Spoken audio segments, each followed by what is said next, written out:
Okay, I know you guys are gonna say it's been a while since I filmed. It's been like 2, maybe 3 weeks at this point, but we're back.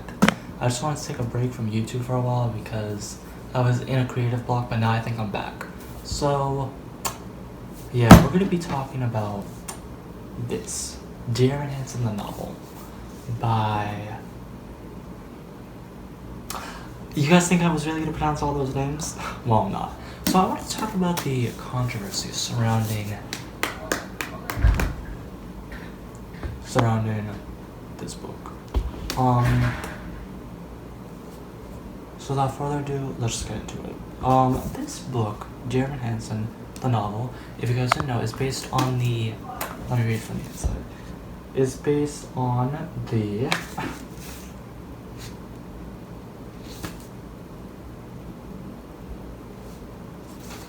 Is based on the. I can't even find it. Is based on the 2017 Tony-winning, including Best Musical Broadway show, Evan Hanson. If you guys didn't know, I love Evan Hanson. I love it with a burning passion. That is my favorite Broadway show of all time. No one can tell me any different. But this book came out in October of last year, so it just hit its like 1 year mark. So yeah, this book from the booktube community has gotten a lot of controversy, and I could see why. But with the booktube community, they never really give you a reason for why they didn't like this book. I've seen it on some people's wrap like some people's wrap up videos that they've done. I've seen it with Haley from Haley and Bookland, Emma from Emma Books, and a few others just scattered about. But they don't like how this book addresses some of the themes, and some of the themes in this, if you haven't read the book or seen the show, but I assume you have because the show was everywhere for the past like 4 years. It's still on Broadway and still doing very well. It's still sold out every night. It's still doing great. But they don't like how the themes of suicide and the themes of social anxiety are portrayed within this book, because that is what the main character Evan Hansen goes through. He has social anxiety, and he can't talk to anyone. He just gets very nervous. He stutters a lot, kind of like me, so I can relate to that a lot. But he stutters a lot. He can't really talk to a girl that he likes. He has a lot of social anxiety. He can't do presentations in class. He can't do any of that. So since he has social anxiety, to help get over this, his therapist asks him to write letters to himself on the daily so that he can feel more confident in himself. And yeah, that's basically it. But with the suicide aspect of the book, in the story, if you guys haven't read the book, it's not really a spoiler because that's basically how this part of the book propels the rest of it. It's about suicide, and Evan Hansen's classmate, the girl that he likes, her brother Connor, commits suicide over depression things. And he had depression, and he saw this letter that Evan was printing out in the school computer lab that he wrote about his sister, so he thought it was about him.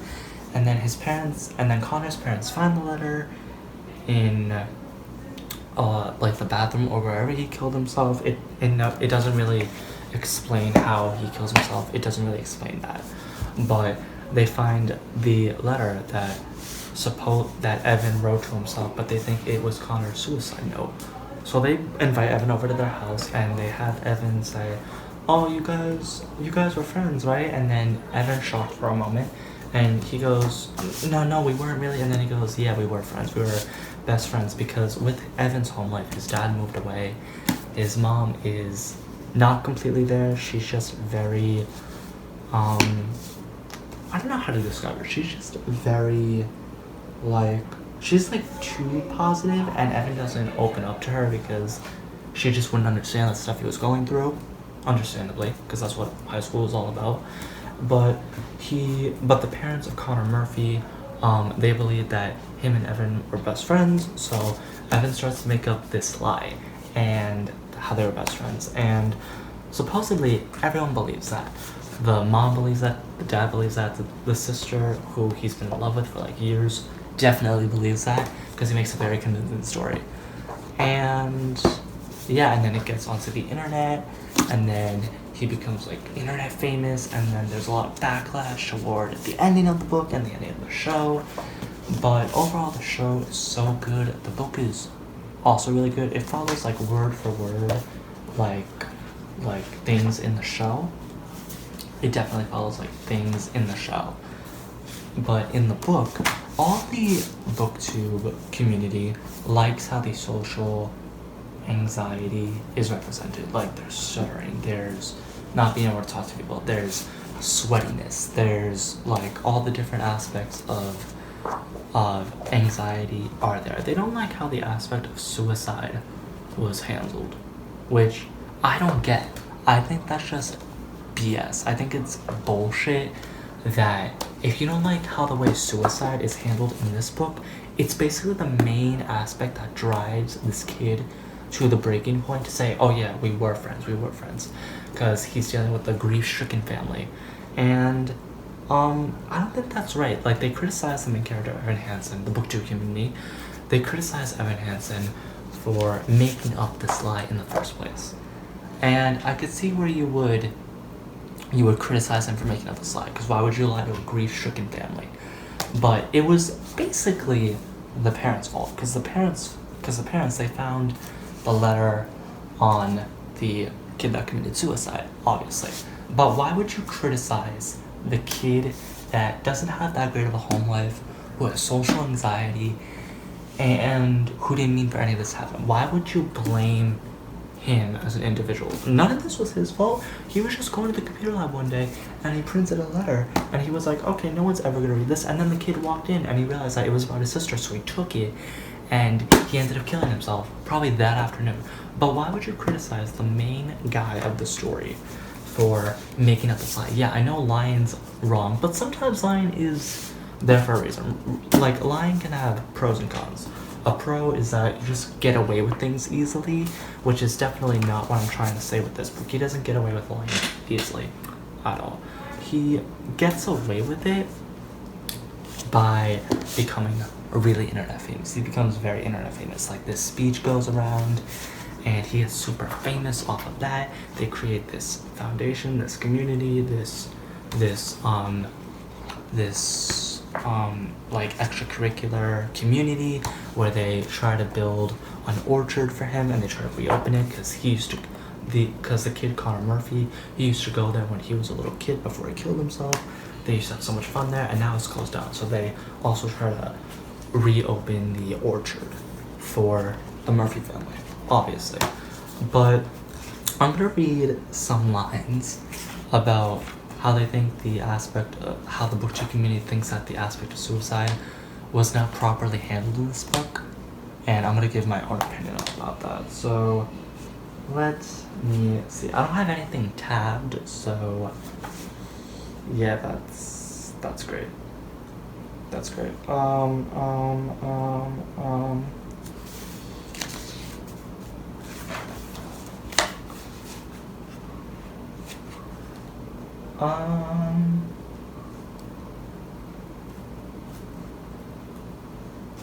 yeah, okay, so I found one. On page 71, this is a text message between Evan and his family friend Jared. They're texting and they're talking about Connor's death and what happened. So on the top of page 71, in like a text message format, it says, "Are you going to the wake?" "No." "Why would I?" "I don't know. Isn't it the right thing to do? I feel like maybe I have to go." "You realize you weren't actually friends with them, right?" I know that. But you should have seen their faces. His mom and his dad gave me this look as I was leaving. I think they expect me to be there. What am I supposed to do? You stay home, that's what you do. But what if I run into them one day and they ask me why I never came to Connor's wake? How often do you run into the Murphys? Continued. On to page 72. What are you supposed to wear to a wake? How the fuck should I know? Many people don't do it that way. We hang at someone's house and load up on pastrami and bagels. It starts in 2 hours. Can you meet me there? So yeah, that's basically the start of all of this. And then, like 30 pages later, we go to the Murphy's house. Evan goes to the Murphy's house because they invited him over for dinner to talk to them about Connor, because they had never met Evan before. And yeah, I will go to that like section of the book right now. So yeah, I'm back. It's been like a week since I touched this video, so we're gonna continue on like my camera just cut out, alright? And that's how we're gonna continue. I'm not gonna say, oh no, it's been like a week since I touched this, even though I just said that, but we're gonna continue on. So anyway, last time we were talking about the Evan Hanson book controversy with BookTube, and why people find the aspect of suicide unhealthy with this book.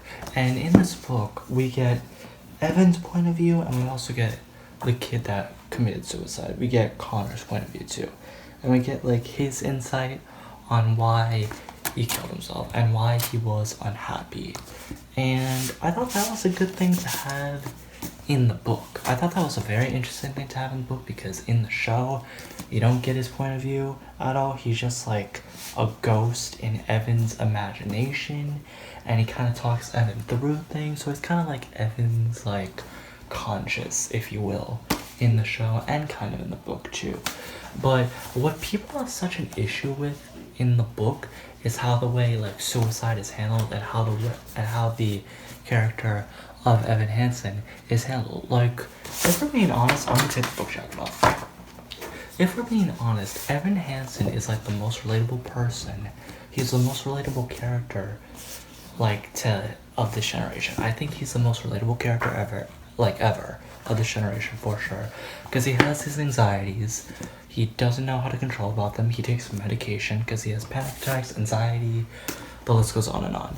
He has like suicidal thoughts, which I think like teenagers can go through. Teenagers can relate to all of that, but they're criticizing, all of BookTube was criticizing this kid for getting all of this fame and popularity for being quote-unquote friends with a kid that killed himself. And it's not even Evan's fault that the parents said, that the parents bought in the letter that they thought was Connor's suicide. No, that was Evan's like writing to himself letter to get him through the day.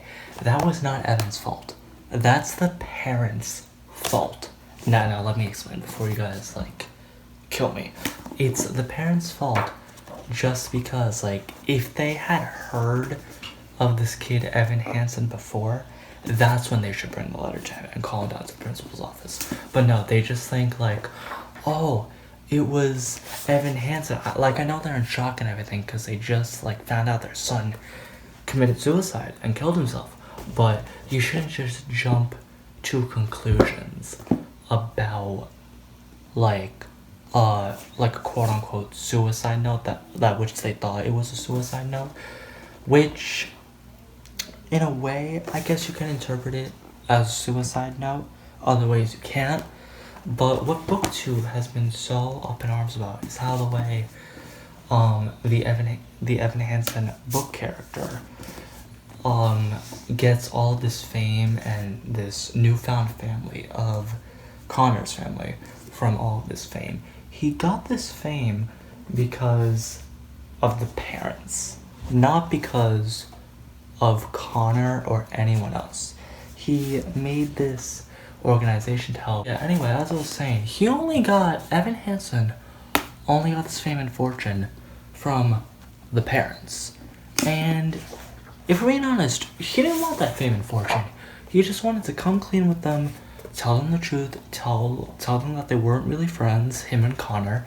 But the parents, they got so excited, like finally saying, oh my god, Connor actually had a friend and everything, and it was great, and you were the best. You were his only friend. You were his best and only friend. You should be so proud of yourself. You shouldn't be ashamed of anything. And he's like, wait, WTF? What the hell? I just want to come here and tell the truth, but you guys are showering me with all this love and affection that I don't usually get at home because my mom doesn't pay attention to me, and my dad left and everything. So in this big lie, he's basically found a family, and a girlfriend, because him and the sister of Connor start dating. And yeah, and they try to, as I was saying before, him and his two friends, Alana and Jared, they start this thing called the Connor Project. They start this foundation, and they reopen an orchard dedicated to Connor's memory that was torn down like 7 years ago, and they reopen it, and it's great. But then all this backlash starts to come to the family, saying that they didn't care about Connor, and they didn't give a shit about him, and how unloving they were, and how they were neglectful toward him. And this causes Evan anxiety and panic, and his mom finally found out the truth, and his friends are saying, you've changed so much and you should tell the truth. And it comes down to him having to tell the truth, break this family's heart yet again, and have them like dissolve that familial relationship that we've had throughout this much of the book. And like this last little bit of the book is just like sadness and depression. And then after the family like disowns him kind of, and they say, you should leave, we don't trust you anymore, because it was all a lie. So he does come clean, and he tells them that they weren't friends, and it's kind of heartbreaking. And then his mom comforts him, and they mend their relationship.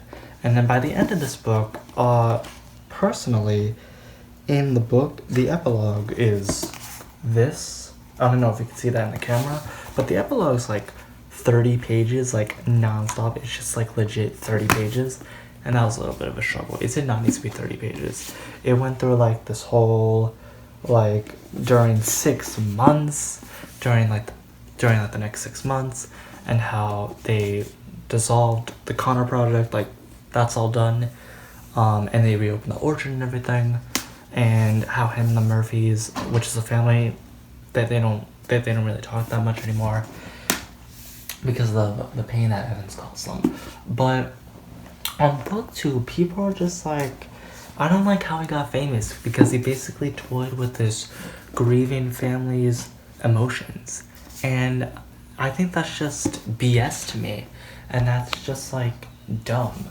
It's literally BS to me, because if you can imagine like the stress that this kid was going through, first of all, he didn't even know that Evan didn't know that Connor was going to kill himself that day, and he killed himself. And then the next day he's called onto the principal's office, and the family just assumes that he was Connor's friend because of the letter. And then he doesn't want to break their heart again by saying, oh no, we weren't really friends, so Connor never really had any friends. But it's just like, he doesn't want to break their heart again, so he does tell a fib, and it dissolves. It conjures up into a bigger lie, and then it all dissolves. So they're basically criticizing this kid with anxiety, suicidal thoughts, and panic attacks, and lots of stuttering. He does a lot of stuttering, which I appreciate, because I also do the same thing. I stutter a lot. And they're basically criticizing and judging this kid with social anxiety, because the parents assumed that he was friends with their son. And I don't think that's right. I don't think you should judge someone that has social anxiety. Like, yeah, he effed up. He definitely effed up. And he conjured up a fake story and a lie. And it grew into like a social media phenomenon from that. But he did learn to, forgive himself. And at least he told the truth. Like, in the end, at least he told the truth about the whole, lie. And if they disown it, if the family disowns it for that, then that's their problem. I don't think it's his problem. He was the one that was kind of dragged into this, and the parents assumed. And he didn't want to break their heart again, so he made them happy. He made them grow as a family, and I think that's all you could ask for. Like, because the family was kind of like, they were kind of like not that close in the beginning, but throughout the middle and towards the end, they did grow close, and I appreciate that. I appreciate how Evan, he like overcame his social anxiety. He still has social anxiety by the end of this book, but it's just like he's made friends throughout all this. People loved him, but people also hated him, and then it kind of like wraps itself up into a little bow by the end of it, into like a really like ending it from like a very high note, which I thought was great. Overall, the book was just as good as the show was. I love the show, and I also love the book. I think the book is a great adaptation of the show. Now I've only read this book once, but I'm definitely gonna read it again. I'm gonna reread it for sure, and I'm probably gonna tab it and do like a video review on this, even though this was kind of half of a review and then half of a controversial discussion about like what booktube thinks about this book. So yeah, so now book stuff aside, I'm gonna talk about something that happened on, it was definitely this past week. I think it was like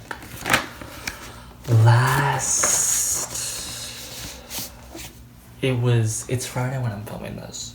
So it was like last Monday, I want to say. It was last Monday. So I'm on Instagram. I'm scrolling through. I'm looking through stories about the people I follow. All of a sudden, my friend, she has this story up on her, she has this post up on her Instagram story. And I look at it and it's the new Evan Hansen for 2020 for the Music Box Theater on Broadway in New York City. Because, you know, they cast like a few Evan Hansens throughout the year because, you know, they have contracts. So it starts and it expires, you know? So they casted the new Evan Hansen, and that's Jordan Fisher. And Jordan Fisher is like that guy from Teen Beach Movie, and he's the guy with the hat in Teen Beach Movie, like the really bright orange hat. And he was in Rent Live, and he was in a couple of other things. He was in like a few Disney shows. He's gonna be John Ambrose McLaren, Lara Jean's second love interest in P.S. I Still Love You, which is the second movie of the To All the Boys trilogy of movies. And now he's gonna be the new Evan Hansen. And I was kind of mad at it at first. I was kind of mad at it at first, if I'm being honest, because in the book, and in the show, Evan Hansen, how do I put this in a positive way and not have it be negative? Evan Hansen isn't a person of color like Jordan Fisher is, but I understand why they went with Jordan Fisher, because first of all, he's a phenomenal actor, but also I know how I just said like Evan Hansen's not a person of color, so they should just cast white actors. But I guess I get why they casted Jordan Fisher as Evan Hansen, because diversity is important, and I get why they casted him, because, you know, he's probably a phenomenal actor and he'll probably do an amazing job. But I think the only reason of the casting that I had an issue with in the beginning, and like now I've warmed up to the idea and I'm actually really intrigued to see how he does in the show, was just that he wasn't a person of color in the book or in the first run of the show. He's always been portrayed by a white actor, and I think people will respond like the same amount of critical acclaim and positive reviews with Jordan Fisher. It'll probably get even more like ticket sales, and it'll probably be more sold out shows, and it'll probably get more acclaim, even though it has so much acclaim already because it's such a good show. But I think Jordan Fisher, he can bring like the same vulnerability as all the other actors have, but he can also bring like a new twist to it, I guess you could say, and like a new flavor, because some different actors, they portray very differently and they could do like whatever they want with the role. So at first I wasn't too happy with it, but now I've actually warmed up to the fact that he is going to be portrayed by a person of color, which I actually think is a very good idea. And overall, I wasn't too happy with the casting at first, I was like, no, this is gonna ruin the show. It's not gonna be good. I'm boycotting the show forever. But now that I've thought about it over like a week, I thought about it over the course of this week, that he can bring his own flavor, he can bring his own spin to it, his own twist, and he'll probably do fantastic. And I feel good about that casting now. I actually very much like the casting, and I think Jordan Fisher will do a great job portraying the new Evan Hansen. So I hope you guys like this controversial discussion about the booktube community's thought about the book, Dear Evan Hansen, the novel. And yeah, and my quick thoughts about Jordan Fisher being casted as a new Evan Hansen for Broadway. And I hope you guys enjoyed this video, and I don't know what else to say. I don't have an outro, but you guys know what to do. Like, comment, and subscribe to my channel, and I'll see you guys in my next video. Bye, guys.